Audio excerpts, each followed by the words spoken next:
ဟဲ့အယူစကားတွေလာမပြောနဲ့ဟဲ့တောမှာသွားပြောမင်းစကားတွေကငါတို့လူမှုဝင်းကျင်ကလက်မခံဘူးဆိုတဲ့အနေအထားမျိုးကိုရောက်အောင်ပညာဥဆောင်တဲ့နိုင်ငံတော်ဖြစ်အောင်စက်တည်ရှိတဲ့နိုင်ငံတော်ဖြစ်အောင်ကျွန်တော်တို့သွားလိမ့်မယ်ပညာရေးကအားမကိုရတဲ့အခါကျတော့ကလေးတွေသူတို့အောင်မြင်မယ်ထင်လို့လောက်ကြတာကျွန်တော်တို့အပြစ်ပြောစရာမရှိဘူးနှစ်ပေါင်း20ကျော်ကျွန်တော်ရှင်းပြခဲ့တယ်ရုံးခန်းထဲမှာထိုင်နေတယ်ကလေးတယောက်ဘောဝဆုံနဲ့ဝင်လာတယ်ရင်းနှီးတဲ့တပည့်ဘောထုတ်ကလေးကပ်လေးကိုချလိုက်တယ်ဆရာဟေးဘွဲရတဲ့နေ့ဟာဘဝပြတ်တဲ့နေ့ပါပဲဆရာကြီးဟာမင်းစကားကဘာလဲကွာမင်းတို့ဒီစကားပြောဖို့ငါ10လအောင်သင်ပေးကြတာမဟုတ်ဘူးလေဒီကလေးကိုကျွန်တော်လစာတွေတောင်မယူခဲ့ပါဘူးနိပညာတက်ကတူကျောင်းသားပါဘီရတော့မှာပါအခုခဏစကားပြောတဲ့သူကသူ့ရဲ့ညီပါဘွဲရတဲ့နေ့ကဘဝပြတ်တဲ့နေ့ပါပဲဆရာဖေးမုံမိုးမေ့မုံမိုးရတယ်ဆရာကျောင်းပြီးတော့တောင်းလို့မကောင်းတော့ဘူးနင်တို့ဘွဲတော်ရနေပြီဟဲ့ခုချိန်ဒီမိဘကိုလက်ဖြတ်နေတုံးလားဆိုတဲ့စကားနဲ့ရတဲ့အလုပ်ဝင်လုပ်မယ်ဆိုတော့လေစာကြောင်းလေးတစ်ကြောင်းနဲ့တင်ကျွန်တော်တို့ဘဝတွေကကြေကွဲရပါတယ်ဆရာ။ဘာရေးထားလို့လဲ။လုပ်ငန်းအတွေ့အကြုံ3နှစ်ရှိရပြီဆိုတော့ခုမှကြောင်းပြီးတာအခုမှကြောင်းပြီးလာတဲ့ကျွန်တော်ကဘာအတွေ့အကြုံရှိမှလဲဆရာ။တကုံတက်ကတူမှာ3နှစ်တက်ခဲ့တဲ့အချိန်အတွင်းမှာ3နှစ်လုံးလုံးစာခိုးချတဲ့အတွေ့အကြုံကလွဲလို့ဘာရှိမှလဲဆရာ။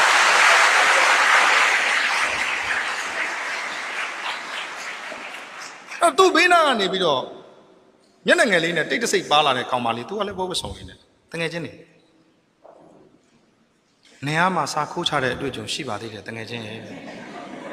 ငါကအဝေးတင်နဲ့ပြီးတာလေတဘာသာကို9000သွင်းရင်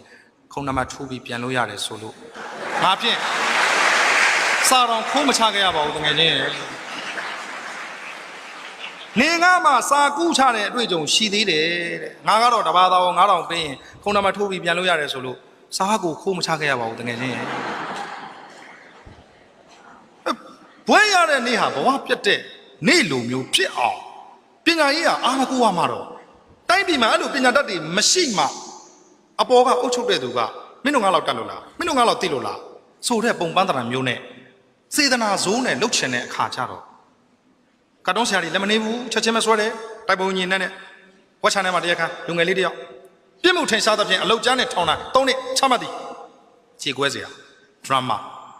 လွမ်းဆွေးရမှာ3နှစ်ချလိုက်တာအလုတ်ကျန်းနဲ့ထောင်တယ်အဲ့ဒီဝက်ချန်ထဲကကောင်လက်သီးနှမောင်းတိုင်ပြီးထအော်တယ်ဟေးပျော့တယ်ကွာအလုတ်လည်းရပြီနေစရာလည်းရပြီစားစရာလည်းရပြီ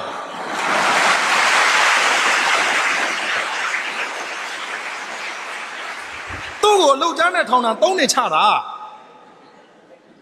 အလုတ်ကျန်းဆိုတော့အလုတ်ရပြီတဲ့ထောင်ထဲမှာနေရမှာဆိုတော့နေစရာလည်းရပြီတဲ့ထောင်တမင်းထောင်ရင်းတော့စားရမှာဖြစ်တဲ့အတွက်စားစရာလည်းရပါပြီတဲ့အဲ့လိုတိုင်းပြည်အဲ့လိုနိုင်ငံမှာလူငယ်တွေဟာပညာရေးကိုအလေးမထားတော့ဘဲနဲ့မှတ်မှတ်ရရဆိုကြမယ်ပြောကြမယ်မှာ